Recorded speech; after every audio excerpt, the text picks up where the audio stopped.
Hello, Parkline lovers and everyone else. Welcome back to Parkline Weekly, a park pod with perks. Each week, we break down the biggest and most interesting theme park news from across North America, and sometimes beyond.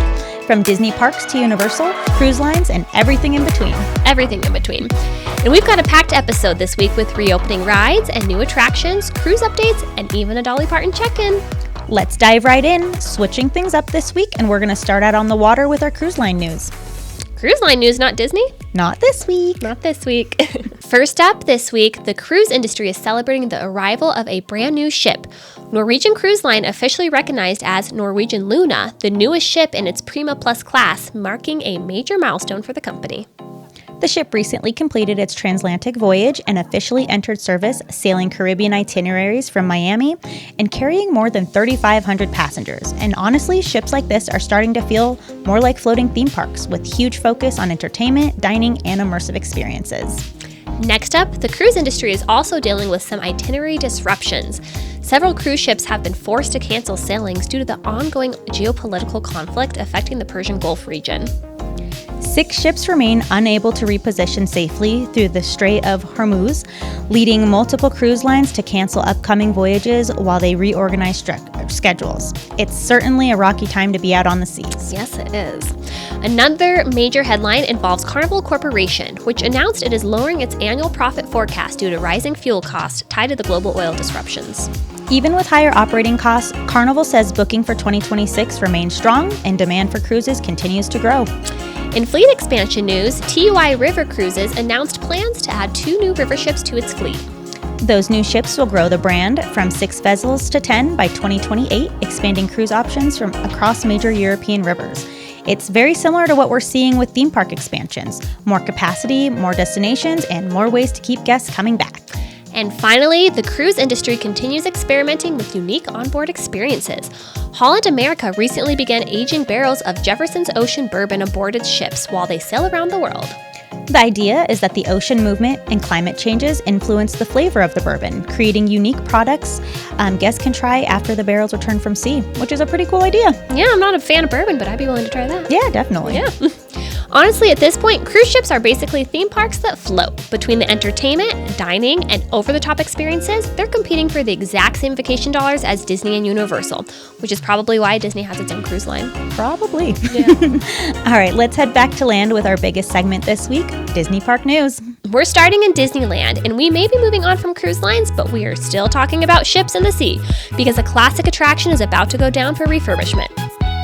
Pirates of the Caribbean will close starting May 4th, 2026, with the final day to ride scheduled for May 3rd. Disney hasn't announced a reopening date yet, but it's rumored that there will be significant technical enhancements, including improvements to audio systems, projectors, and ride infrastructure. Meanwhile, across the Esplanade at Disney California Adventure, Grizzly River Run reopened this week just in time for warmer weather, so splash on over if you're needing to cool off.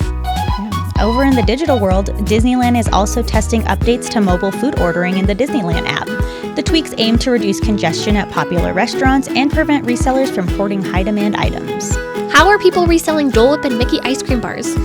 I truly hope it's more of a souvenir item thing like popcorn buckets and cups, but you never know. Desperate fans call for even desperate measures. That's interesting. Yeah.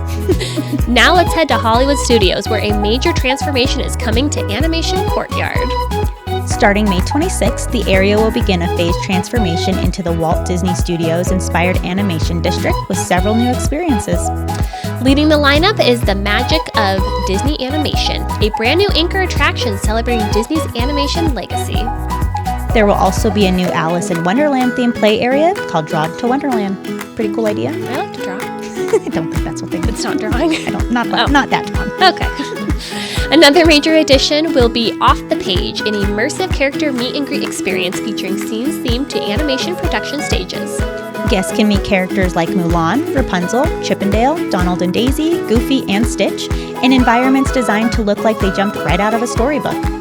Families will also get a new stage show experience with Disney Junior Mickey Mouse Clubhouse Live. Lots of new things over there. Fun times.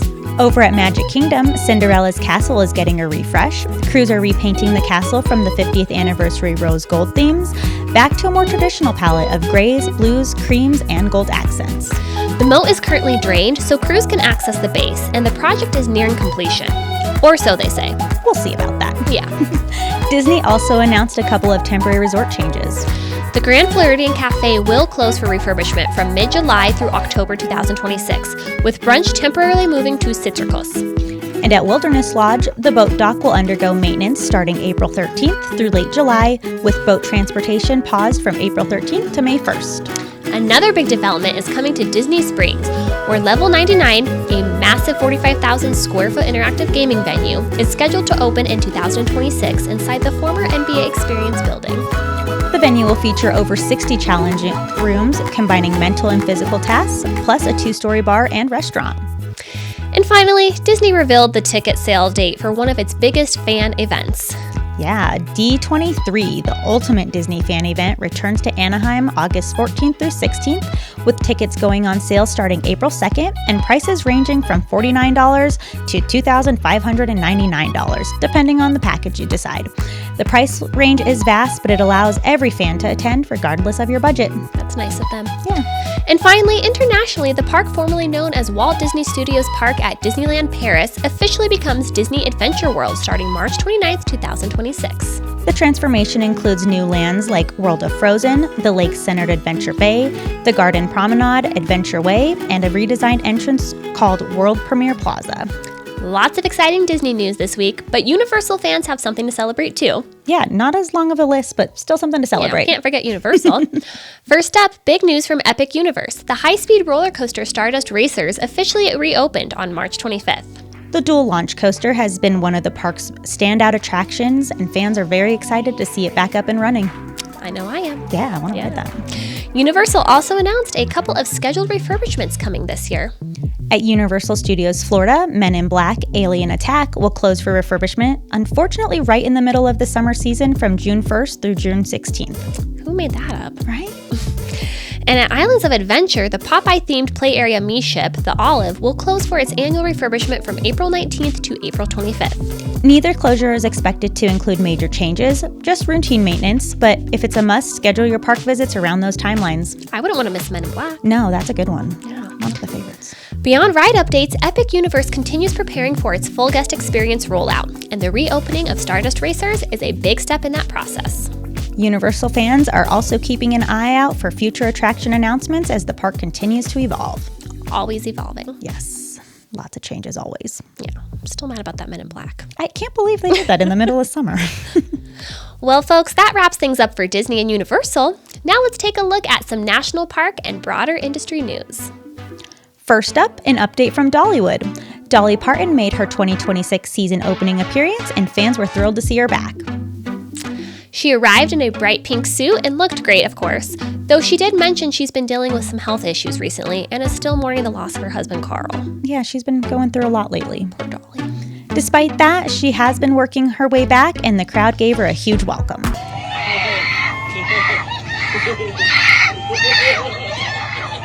Love Dolly. Yes. Six Flags Great Adventure in New Jersey is undergoing a major boardwalk transformation. The park officially kicked off its 2026 season on March 28th with the newly reimagined Shoreline Pier area expected to open later this spring. Over at Knott's Berry Farm, the Boysenberry Festival runs through April 12th, so grab those boysenberry treats while you can. And coaster fans, Montezuma, the Forbidden Fortress, is back in action, projected to reopen later this year. Elsewhere in the park world, immersive attractions and interactive experience continue to grow in popularity. Parks are continuing to test ways to reduce congestion, improve guest flow, and prevent system abuse, especially when it comes to those popular merchandise and food items. And finally, as the summer season approaches, parks across North America are ramping up seasonal events, refurbishments, and attraction reopenings, making the next few months a busy time for the industry. Yeah, definitely gearing up for that busy summer season. Yeah, gotta get to some theme parks, guys. Yes. And that's going to do it for this week's Parkline Weekly. If you enjoyed the show, be sure to like, follow, or subscribe so you never miss an update. You don't want to miss out. Got lots of news. We'll be back next week with more theme park news, cruise updates, and attractions from around the world. Also, if you're hoarding the Disney snacks, will you please tell me the secret to how you're reselling Dole Whip? I really want some. You can find our email in the show notes and tell us more. I really don't think they're reselling soft serve. Maybe, though. Maybe, but I think it's more like items like souvenir cups. If you say so. Well, until then, folks, We'll see you over in the theme parks. thanks for watching Parkline Weekly, a park pod with perks.